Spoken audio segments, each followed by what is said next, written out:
Hai Bang Bimo dan Bang Danu, perkenalkan saya Faza dari Bekasi. Saya mau bagiin kisah yang menurut saya lumayan bikin mencekam dan merinding. Merinding hebat saat itu.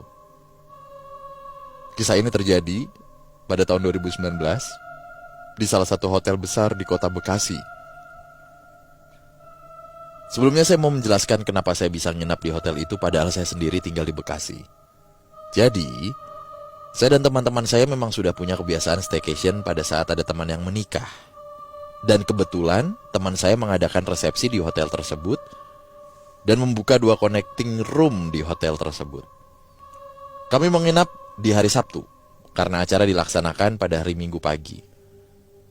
2 connecting room tersebut untuk 8 orang. Kamar kami terletak di lantai 5, terdapat jendela keluar, tapi nggak ada balkonnya.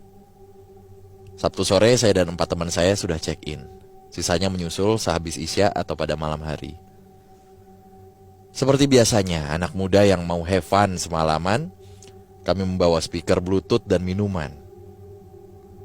FYI, hotel ini memang agak sepi, mungkin karena memang harganya yang sedikit mahal. Oke, kita masuk ke bagian terornya. Setelah check-in, seperti biasa kita masih bersantai-santai sembari mendengarkan musik dari speaker yang kita bawa. Kita mendengarkan lagu dengan volume yang cukup besar.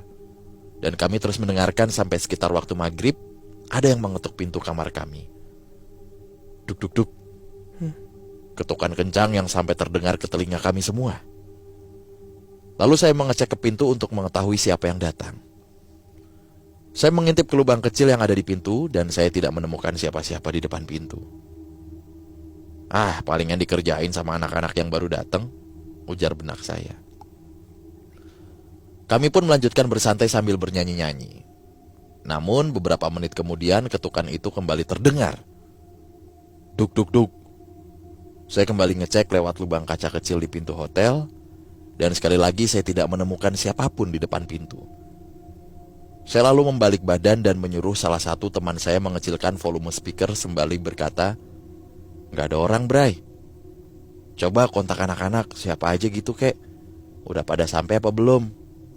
Ujar saya sambil melangkah menjauhi pintu. Namun belum 4 langkah. Ya baru 4 langkah lah saya menjauhi pintu. Suara ketukan itu muncul lagi. Duk duk duk duk duk.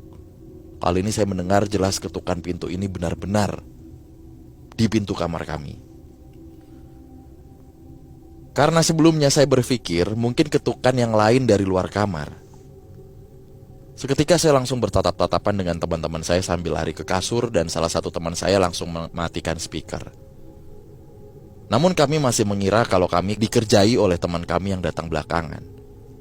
Akhirnya saya memberanikan diri untuk menunggu di depan pintu sambil mengintip di lubang kaca pintu. Itu benar-benar saya tungguin hampir 2-3 menit. Sampai akhirnya saya capek sendiri dan balik badan. Nah, gak sampai 1 detik saya memalingkan wajah saya dari pintu, ketukan itu terdengar lagi. Karena saya penasaran, akhirnya saya menyampingkan rasa takut dan langsung melihat lagi dari lubang kaca pintu. Dan gak ada siapa-siapa. Sampai langsung saya buka pintu dan lihat kanan kiri juga tetap sepi, gak ada siapa-siapa. Kami benar-benar speechless, gak bisa berbuat apa-apa. Namun suara ketukan itu gak muncul lagi. Hingga sekitar 30 menit kemudian, 2 teman saya tanpa sengaja melihat satu kepala melayang tepat di hadapan jendela kami yang kebetulan hordingnya terbuka. Kedua teman saya langsung menarik selimut, bersembunyi sambil teriak mengumpat dari dalam selimut. Mereka bilang sosok itu wajahnya hancur, lehernya dipenuhi darah dan rambut agak panjang seleher. Kami cuma diam sambil menunggu teman kami yang mau datang belakangan. Hingga akhirnya kami hanya menghabiskan malam dengan mengobrol dan beristirahat. Kesalahan yang kami sadari adalah menyetel musik terlalu kencang dan mengabaikan azan dan lain-lain pada saat itu. FYI, kejadian ketukan pintu itu dari sehabis azan maghrib hingga kepala terbang itu muncul ketika waktu isya. Mungkin itu saja yang bisa saya ceritakan. Mohon maaf jika terlalu panjang dan penulisannya berantakan.